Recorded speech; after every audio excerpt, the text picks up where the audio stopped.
I think a lot of people think of sponsorships as like, oh, I'm going to like work with Walmart or Target or like some giant conglomerate. But like you can do these like very, very hyper local sponsorships with complementary businesses in your local community. For people that are creating content, you can monetize. There's somebody out there that wants to be in front of your audience. But it all comes down to knowing who it is that you're talking to, who it is that is listening, who it is that is watching. Welcome to Rocky Mountain Marketing. I'm your host, Katie Brinkley. Join us as we dive deep with the world's leading digital marketing experts every single Tuesday. It's all about giving you the strategies that are working right now, directly from those who are making an impact. With my 20 years of experience, I'm here to help you navigate the world of digital marketing.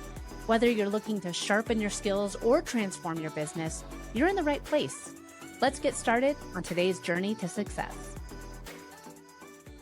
Welcome back to this week's episode of Rocky Mountain Marketing. With becoming sponsorable or like monetizing anything that we're doing outside of paying the bills of our business is kind of that added bonus. Like my podcast, or if you're going live on Instagram, or if you have a YouTube channel, man, we're doing all these things. And wouldn't it be nice to actually get paid for having to put in all this work? Because I've been standing on this soapbox, I feel like, for the past, since COVID. It really has been since COVID, where I've said, okay, we have to get out there and be the face of the brand. You, as the business owner, the best person to be the influencer is you. You're the spokesperson for your company. And if you're going to be the spokesperson for your company, if you're going to have that podcast, if you are going to launch a YouTube channel, and I'm making you go out there and create these Instagram reels, and you're like, Katie, I'm doing all these things. You're saying I could get paid for it too? Well, yeah, you could. And I brought in somebody today that I've seen them speak on stages. I've been signed up on their newsletter for years, and wealth of information. And I actually spoke at a conference with them last year, got to meet them briefly, and I was reading some of their newsletters. And because he has a wealth of information about making money as a creator, and I want to emphasize this. As a creator, I don't like being on TikTok, and I'm not out there to try and become the next Kim Kardashian, and I'm not an influencer, but I am a spokesperson for my company. And so the tips that this guest shares is really relevant if you want to make money, but you are a business owner and you're creating content and you want to try and generate revenue. So when he put out this newsletter and he was saying that he had recently launched a book all about how you can do this, I was like, man, you got to come on my show and share some of your secrets. Will you come on my show? And today's guest said, I'd be happy to come on. And so today's guest is none other than Justin Moore. He is the founder of Creator Wizard, and he's been speaking on stages all over the world. He spoke at CEX last year. That's one of my favorite conferences. It's in Cleveland, Ohio. It's Joe Pulizzi's event, and that's where we had the opportunity to meet. But Justin Moore, he is the author of the brand new book, which you can pre-order now. Thank you so much for joining me on Rocky Mountain Marketing today. Katie, I'm so thrilled to be here. That was like the best lead in I think I've ever gotten on a podcast. So I'm just going to give you those flowers. Thank you. But it's true. I mean, and this is one of the things I think that, like, when we had the opportunity to talk before I hit record here, I love the fact that you approach making money as a creator, because a lot of us have businesses that, like for me, the podcast, this is a quote unquote my low ticket offer. I love having the podcast. It allows me to connect with my audience. I have a background in radio, and I know how important it is for me to be the spokesperson for my company. I have to get out there. But would it be nice if I was able to monetize this and get some sponsors to pay for my show and generate some revenue? Because I have to do it anyways. Let's be real. You have to be creating either a podcast or a YouTube or going live or something anyways. I would love to have a sponsor for it.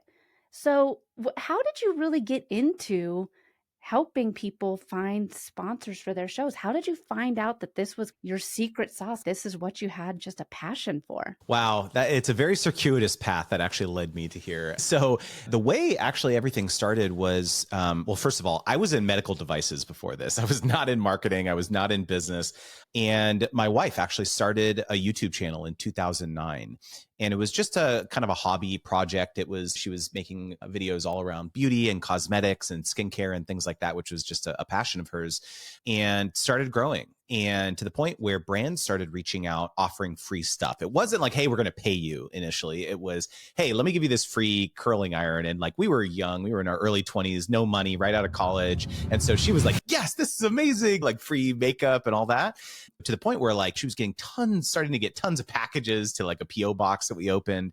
And so like this went on for several years, but we never really thought, oh, this is going to be like a business. We're not going to be able to make money from this. Because remember, 2009, this was very early. This was like influencer marketing was not really a thing. Blogging was definitely kind of in full swing at that point, but very much we were on the corporate career trajectory.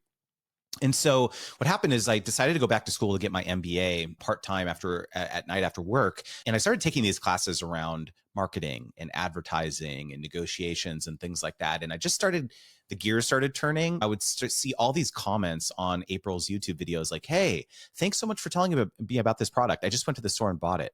Or, oh, wow, I didn't know that brand had that product. Thanks. I just bought it from their website. Or, oh, so all these comments around her actually driving like sales awareness for these brands. And I told April, I was like, I feel like we're kind of getting the short end of the stick here. Like we're getting the free $30 curling iron is great, but you're actually driving real outcomes for this brand. And so I said, okay, the next brand that reaches out to you, ask if they have a budget to collaborate with you. And she's like, there's no way that these brands are ever going to pay me money to work. I was like, come on, just try it. And so the next brand that reached out, it was a skincare company. And she said, hey, do you have a budget to collaborate with me?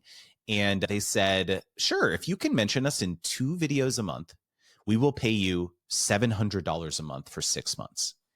And our jaws were on the floor because that was like a huge chunk of our rent at the time. And that's still a lot of money. Even today, this was like 2011 or whatever.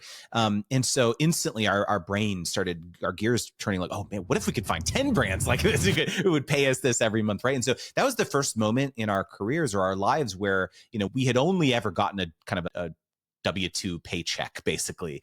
And so that was the first time that we were like, wow, there's other ways to like make money in life that are there's no ceiling to it. So over the last basically decade, my wife and I have done over 500 partnerships, made over $5 million working with brands. So it's been a really successful part of our career. But the other interesting kind of eureka moment I had was like, okay, in about 2015, I was like, you know what? The likelihood of people watching us personally as creators for 5 years, 10 years is very low, right? And so I was like, we probably should diversify our income. and so I decided to start an influencer marketing agency actually to help get deals for other creators. And so I was like, we've got this really good expertise doing deals ourselves, but hey, what if I could facilitate partnerships with a bunch of our friends who are also making content? And so over the next 7 years, I ran an agency basically paying out millions of dollars to other creators as well. And so these are the two kind of sides of my personality, which led me to start educating creators around the process of collaborating with brands and making more money for your business. And the reason I'm excited to chat with you today, Katie, is that I know your audience, especially they may be small business owners. They may be people who, like you said, I'm not dancing on TikTok. I'm not like brand deals, sponsorships. That's not for me. But I actually work with a lot of people who have developed like a very small concentrated audience, especially kind of in a hyper local part of the country or part of the world, and they're doing sponsorship. So I'm excited to talk about that today. Well, and I think that too, like for people that are creating content, you can monetize. There's somebody out there that wants to be in front of your audience. But it all comes down to knowing who it is that you're talking to, who it is that is listening, who it is that is watching. And like I said before, you just wrote a book. And it's called Sponsor Magnet. It's available for pre-order now. It comes out, for those who are listening, it comes out mid-January, right? Like January 21st, am I right? January 21st. Yep. And there's a bunch of sick pre-order bonuses. Oh, yeah. Oh, cool. Yeah. So sign up, go to sponsormagnet.com, get the book. And I'm sure in it you'll talk about all these things. But If somebody is listening right now and they're like, you're right, I guess I am a bit of an influencer. I am a creator. I am a business owner. I'm a podcaster. I'm a YouTuber, whatever.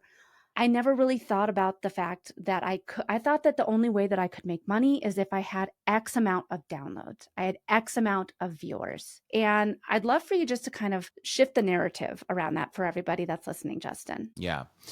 So I talk about something called the sponsorship continuum a lot. So in the beginning, when you're just starting out and you are, let's say you're just trying to market your own business, or you're just trying to get foot traffic into your local brick and mortar store or something like that, where your mind is at usually is not, hey, I want to get sponsorships for the content that I'm creating on the internet. It's like, I just want to drive more sales, or I want to just drive more traffic into my location.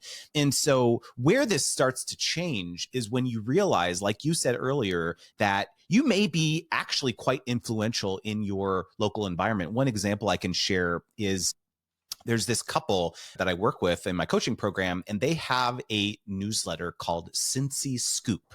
So it's a newsletter for Cincinnati, okay? And they send out the latest things that are going on for the weekend, like events and things like that. And they've grown seriously fast, not just with the newsletter, but they also created an Instagram to create reels of like local events that are going on and things like that.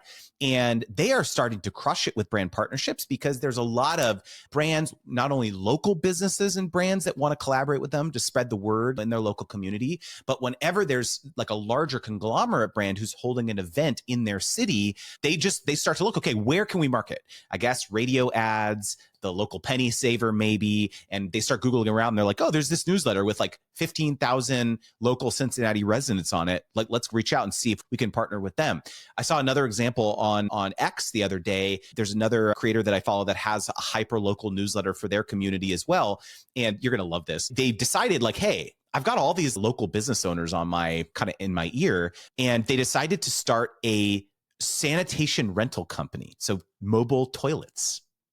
So they were like, people who are having outdoor events, it's not porta potties, it's like the luxury ones. Have you ever seen those where it's like this, it's on a trailer and they've got 3 of them and you go in and it's like nice and it's got a sink and like all this? Yes, there was one with a shower. So my daughter, she made the state swim championships last summer and they rented one of those things. And I was like, oh my gosh, there's a shower and everything. I was like, this is like luxury porta potties. Yes, yeah. Anyway, sorry. It was very exciting to use. Totally. And so like he basically mentioned, hey, guess where all the leads came from renting out this luxury porta potty that I have now from my local newsletter, right? And so he basically sponsored himself. He, instead of in the ad unit, instead of like a local sponsor, he's sponsoring his own company. So the way I like to start talking about sponsorships for people who have a kind of a hyper local influence is there's so many other ways in which you can leverage that influence. Maybe it's brands, other local brands. Maybe it's your own business.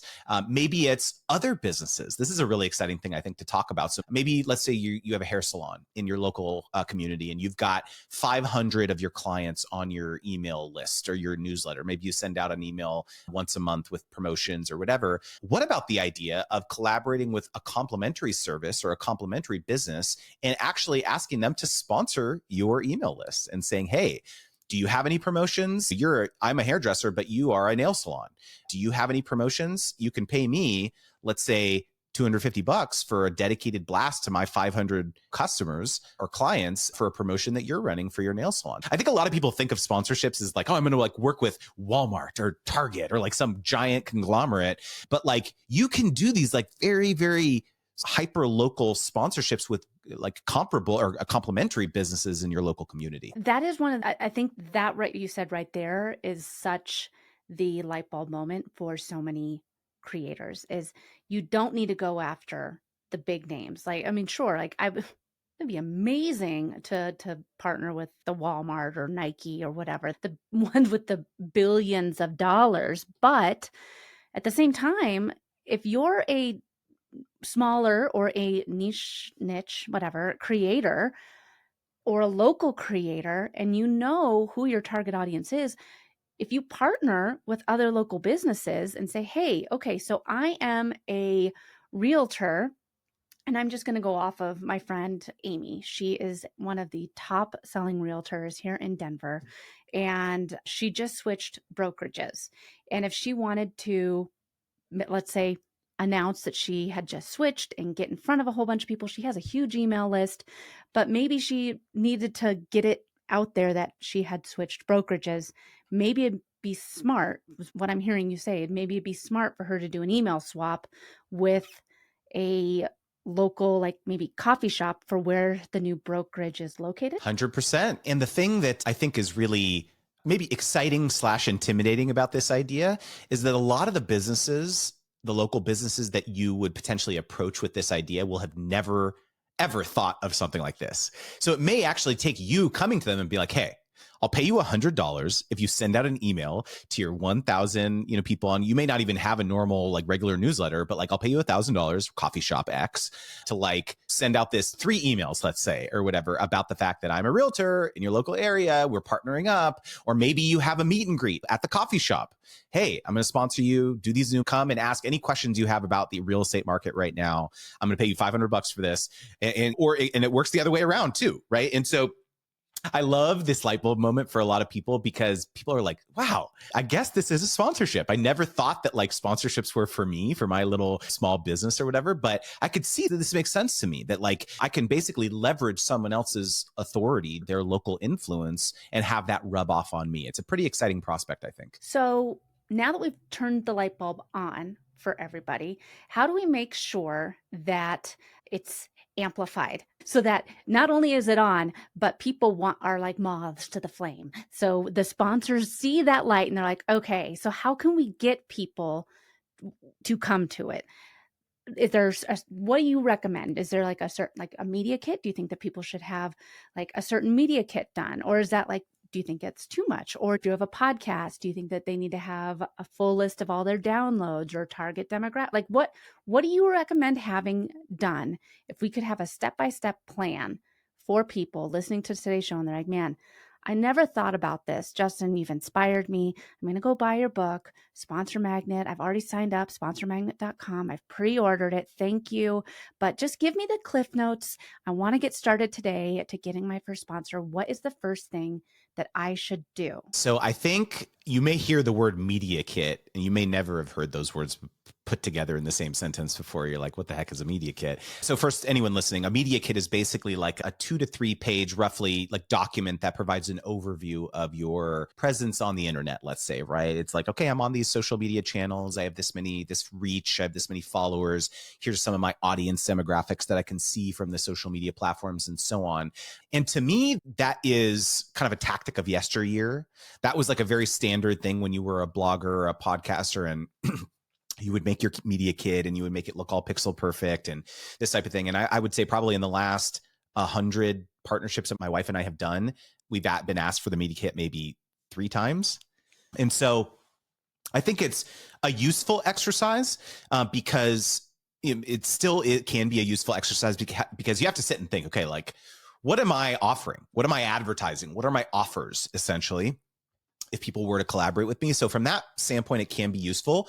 But I actually think there's an even easier first step, Katie, which is just say in your profile that you're open to partnerships, that you're open to collaborations, that sponsorships is something that you do. Because a lot of times people won't even think that's an option when they're looking at your business, evaluating your business, looking at your website, looking at your profile. So it could be something as simple as putting in your show notes of your podcast that you're open to partnerships, and here's the business inquiries email address or something, or putting a partnerships navigation item on your website or in the about section of your YouTube channel. Sometimes that's all it takes, is just speaking it into existence, manifesting it, so to speak. And so I think that's a big part of it, because what I teach, Katie, is that the downside that I see with media kits is people create these like prefix packages. They say, hey, here is A, B, C, D, E. These are the 5, pick one, basically. These are the 5 ways in which I collaborate with partners. And then a prospective partner might download that and read it and think, well, that's not what we really want at all. Like, we don't want to do a YouTube video, or we don't want to do a podcast. We actually want to have Katie come and speak at our all hands marketing meeting for our local business or something. But that's not something that's on her media kit. So I guess she's not into that kind of thing. But if they would have asked you that, you probably would have been like, oh yeah, cool. That sounds great. I'm interested in that. Right. And so what I say is that it's a better approach to basically have a conversation with these businesses, with these brands, and ask them, hey, what are your goals? What are your objectives? What's important to you for 2025 or something? And then once you hear that, then you can design a more customized proposal that'll help accomplish those objectives. And now for a quick break. We've all heard that AI can change the way that you do business. If you have a podcast, if you have a YouTube channel, are you repurposing your long-form content to its full capabilities? And that's where Capsho comes in. Check out Capsho and how they can help you create more content by visiting katiebrinkley.live/Capsho today and start using Capsho and AI to work smarter, not harder. Just a note, if you use the links I provide, I may receive compensation. You know as well as I do that life can get pretty hectic sometimes. It happens to all of us. That's why I'm offering you a simple weekly reminder so you don't miss out on any of Rocky Mountain Marketing's episodes. If you're up for exclusive tips, juicy details, and some inspiring quotes to brighten your day, just sign up for the free email newsletter. All you have to do is head over to katiebrinkley.com/podcast newsletter or find the link in the show notes. All right, let's get back to the show.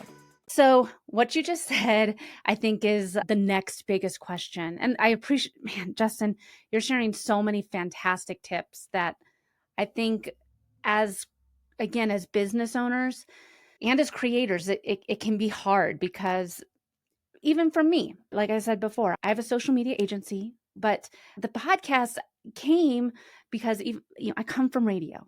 I'd always wanted to start a podcast, and then COVID happened and I was given the gift of time, and I was like, what better time than now to go ahead and start it? But a lot of it was kind of bumbling, and it's turned into the most consistent thing in my business.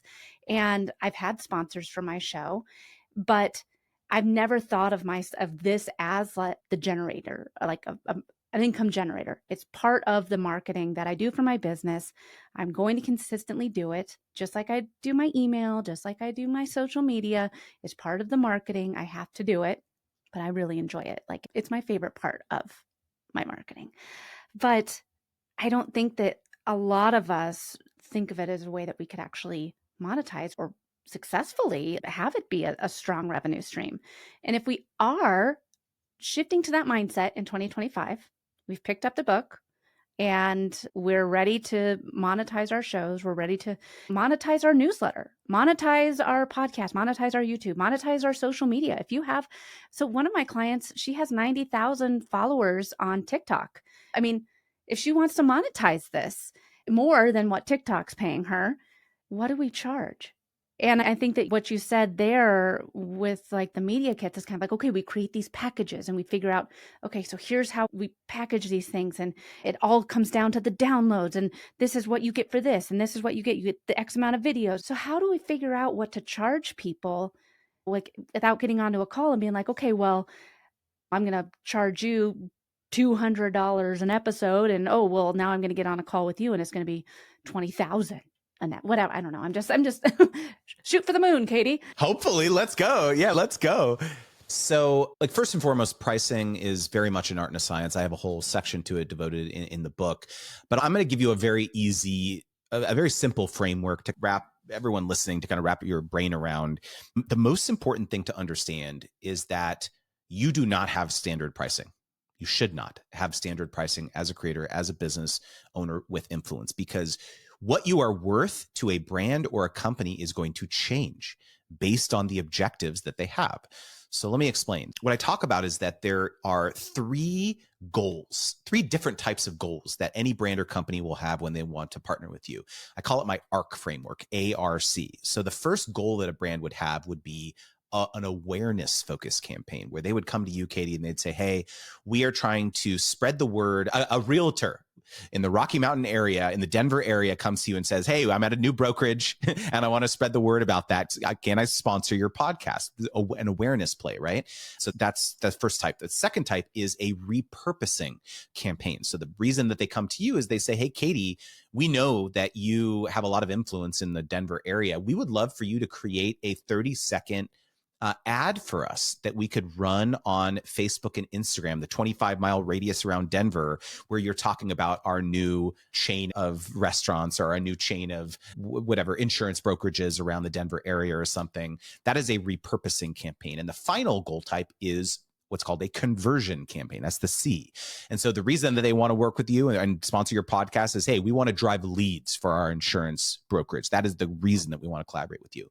And so where pricing comes into this, let's talk about this by working backwards. So let's say it was a conversion focused campaign. Okay. In the company's mind, they're thinking, okay, if Katie gets an average of, let's say 10,000 downloads per episode on her podcast, then we're going to assume that, let's say 10% of those listeners actually click the link in the show notes. They say, oh yeah, we want to learn more about this insurance brokerage. I click on it, right? That's 1,000 people. Of the 1,000 people that land on that page, we're going to assume that, let's say 25% of those people sign up to find out more information. So that's 250 people.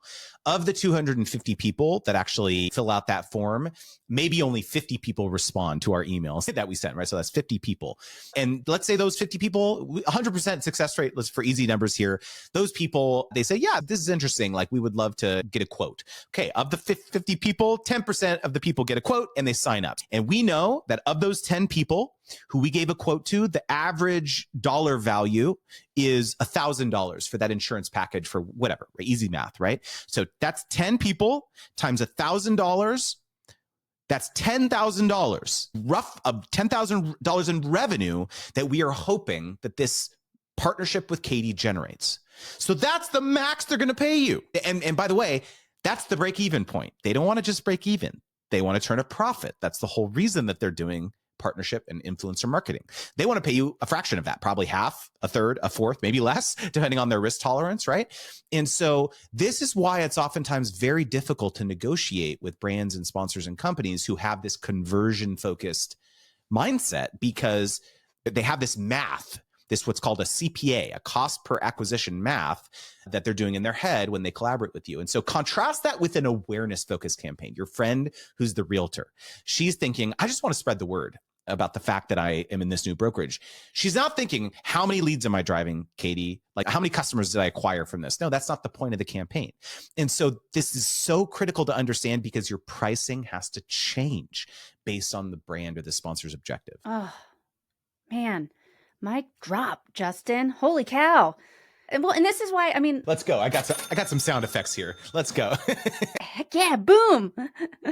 Well, and Justin, I'm sure, we've only even this is just like the little tip of the iceberg, I'm sure. So talk to us a little bit more about Sponsor Magnet. People can pre-order it right now at sponsormagnet.com. It comes out January 21st. I'm sure that this is all in the book, but what else can they expect to get from this book? What are some of the pre-order gifts that they can get if they sign up right now? There's a ton. So I basically lay out that the book is essentially following my 8-step sponsorship wheel, which is like my framework where I talk about all the things that go into a partnership. So step 1 is pitch, like learning how to actually reach out. What could you say to a prospective partner or sponsor to get them excited about collaborating with you? Step 2 is negotiate. So a lot of the stuff we just talked about, pricing, how do you make more money, put packages together and things like that. Step 3 is contract. So how do you memorialize a lot of these things into an agreement so that you're both protected? Step 4 is what I call concept. So how do you actually pull some ideas together before you shoot anything, before you produce anything? You say, here's my plan. Here's what I want to do. Give me some feedback on that before I do this, right? So it's a very important step that a lot of people miss. Step 5 is produce. So this is where you actually generate the content for the promotion, and how do you do that in an ironclad way? The next step after produce is feedback. This can oftentimes be a pretty tough one, where the sponsor says, hey, thanks for sending that draft of the content. We don't like it. Here, we want you to change it and do this. And you're like, what the heck?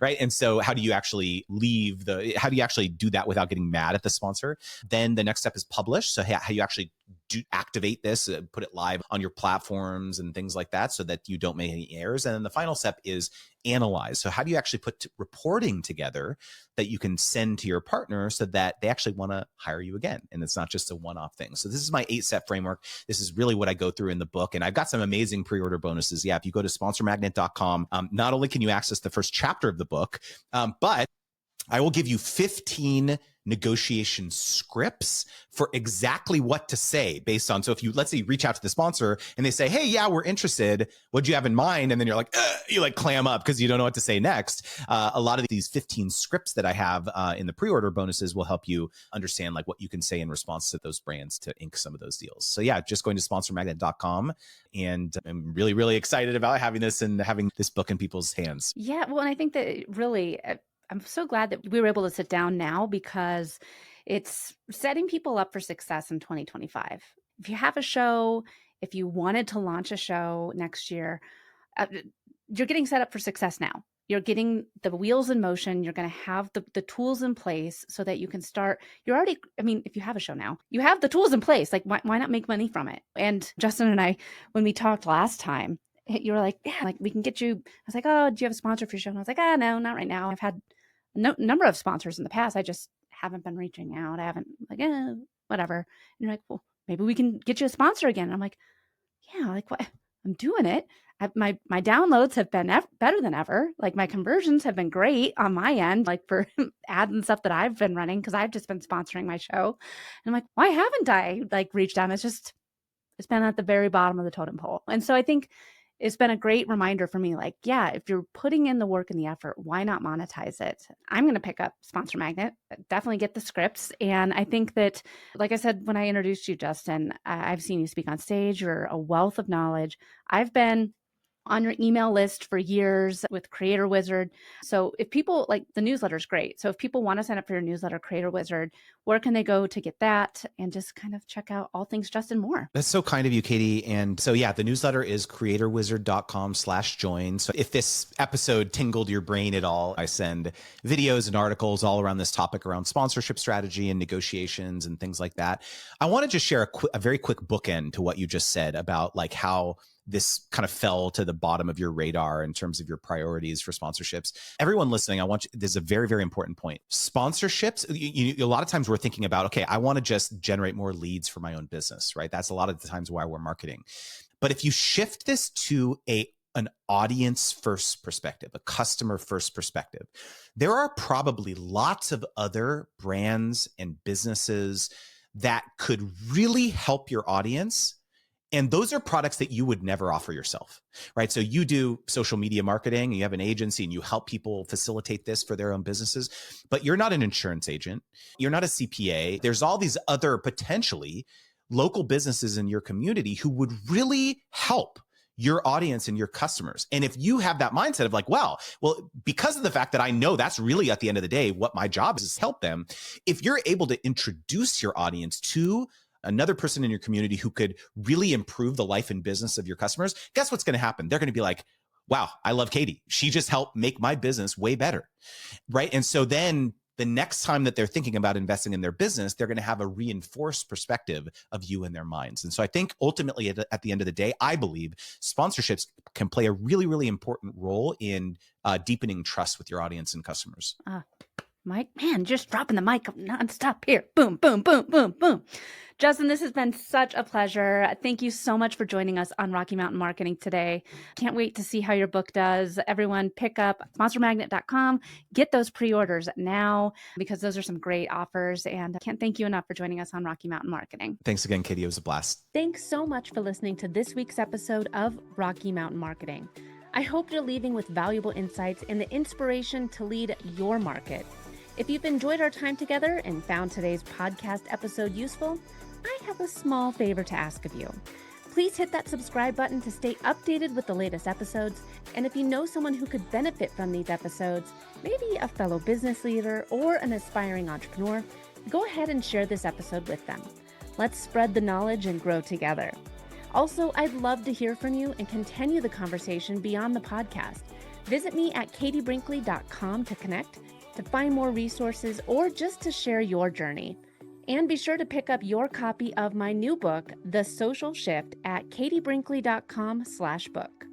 Thanks again for tuning in. I'm Katie Brinkley, and I can't wait to dive into more strategies and stories with you on the next episode of Rocky Mountain Marketing. Let's keep on taking your marketing to new heights.